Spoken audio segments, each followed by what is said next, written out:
risk and basic risk management framework. So this is first chapter of module B.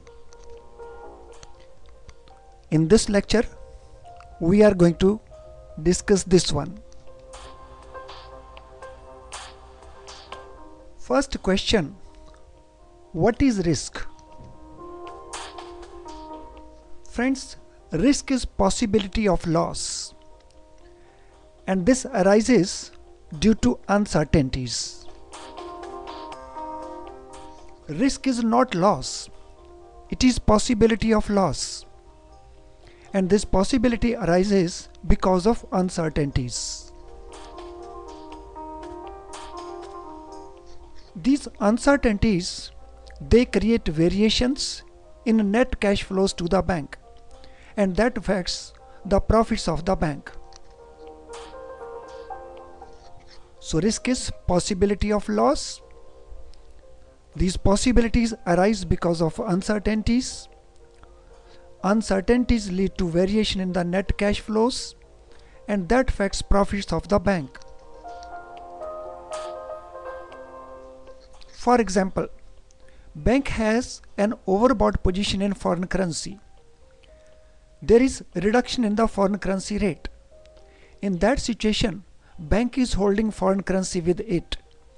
So naturally, the bank would face loss. Such risk is called foreign exchange risk.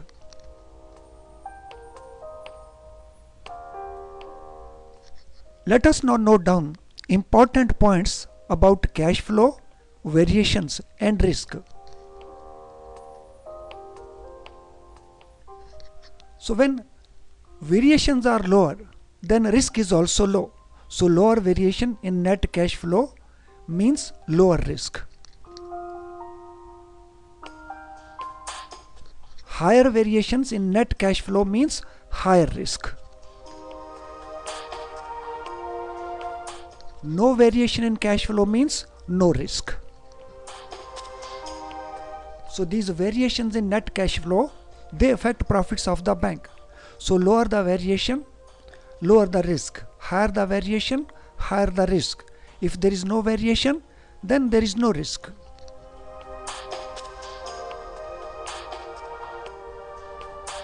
To take care of risk, banks have to maintain capital. So risk and capital, there is a basic relationship between risk and capital. Higher the risk, higher has to be the capital.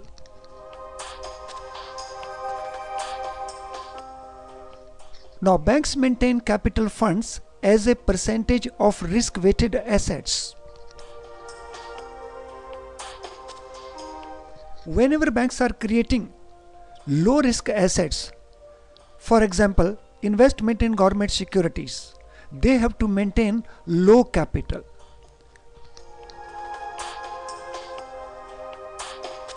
Whenever banks are making exposure to high-risk assets like investment in capital market instruments, they have to maintain high capital.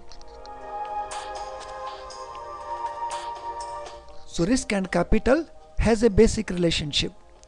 Higher the risk, higher the capital. To keep the capital low, risk asset should also be low, or high risk assets have to be avoided. Now risk adjusted return on capital, RAROC, risk adjusted return on capital. Gross return, which is normally earned by the bank from capital, it suffers from deficiency, because when comparison between different investments is made, then we may come to know about this. So gross return from capital suffers from deficiency when comparison between different investments is made. Let us say we make an investment of rupees 1 lakh. This investment is made in government securities. Alternatively, this can be made in high rated corporate securities. So the cash flow from this investment are like this.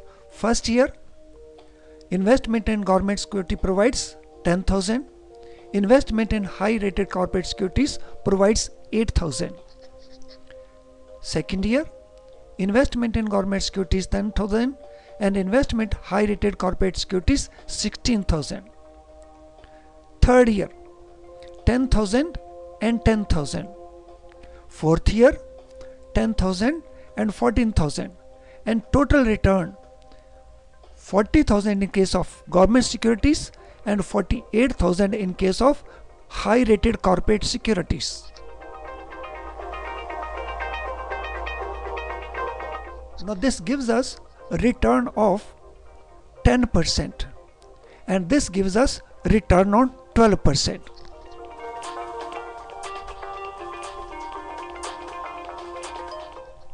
Now this return in government securities 40,000, that is 10%, is lower than return from corporate securities. So 2% higher. Now this 2% higher which is being earned, it is because of high risk involved in corporate securities. In this case, return on risk adjusted return on capital will be 10%. So 12% minus 2%, that is 12%.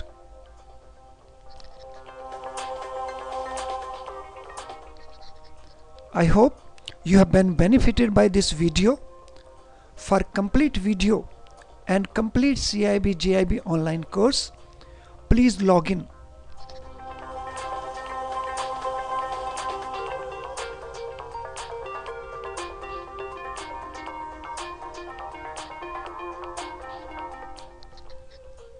Thank you once again.